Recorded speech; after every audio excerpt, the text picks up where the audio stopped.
Guys, welcome back to Santosh Flix. आणि आज आपण रामायणाचा फर्स्ट लुक टीजर बघणार आहोत. ते पण आपल्या Lord रामचं.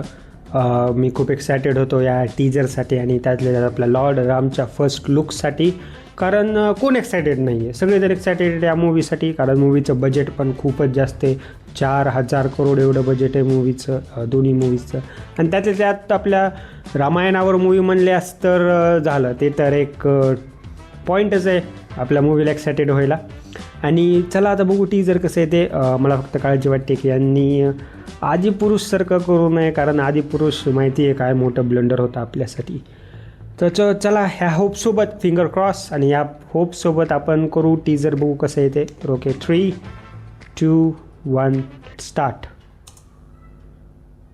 Okay, use headphone for better experience. तुम्ही हेडफोन लावून बसा. Whoa.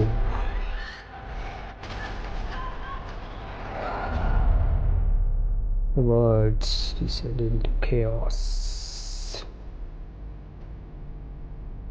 He is always the answer. Lord Ram. Ruling our hearts, of course. 5,000 years आणि पुढे करत राहतील.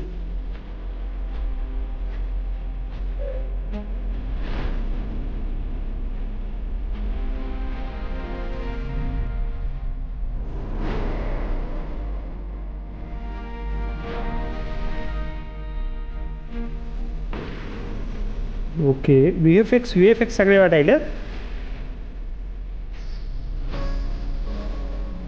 हो वाल, हो पेरत सोन्याचा पूर्ण ते भारी वाटायला पेरत.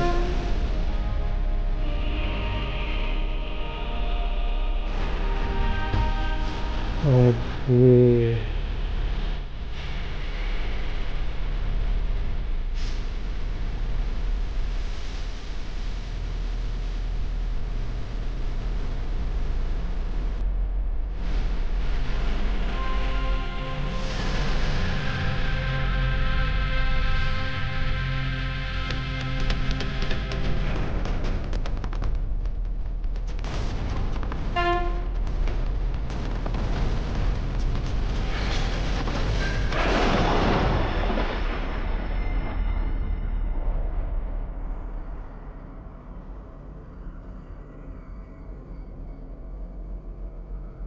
म्युझिक काय भारी वाटायले, म्युझिक लय मस्त वाटायले.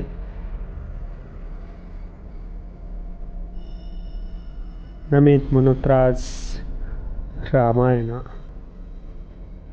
आवर ट्रूथ, आवर हिस्ट्री. होय, रावण हे पुष्पक विमान आहे रावणचं. आणि हे खरा ह्याला म्हणतात पुष्पक विमान.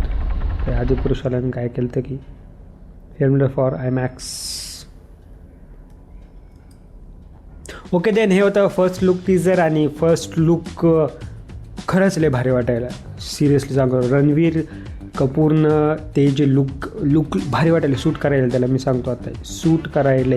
आणि हा जर तुम्हाला थोडे VFX खालीवरी वाटले असेल तर बरोबर आहे की रेंडरिंगवर वगैरे काही झालं नसेल बरोबर. कारण कसं मूवीला यायला अजून टाईम आहे, भरपूर टाईम आहे. दिले की पार्ट 1 दिवाळी 2026मध्ये होणार आणि दिवाळीला अजून खूप वेळ आहे. त्यामुळं ते VFX नक्की खूप इम्प्रूव्ह होते VFX. मला तर वाटायला की VFX तोपर्यंत इम्प्रूव्ह करतीलच ते. आणि बाकीच झालं मूवीचे VFX चांगले, खरं तर चांगले वाटायले तर.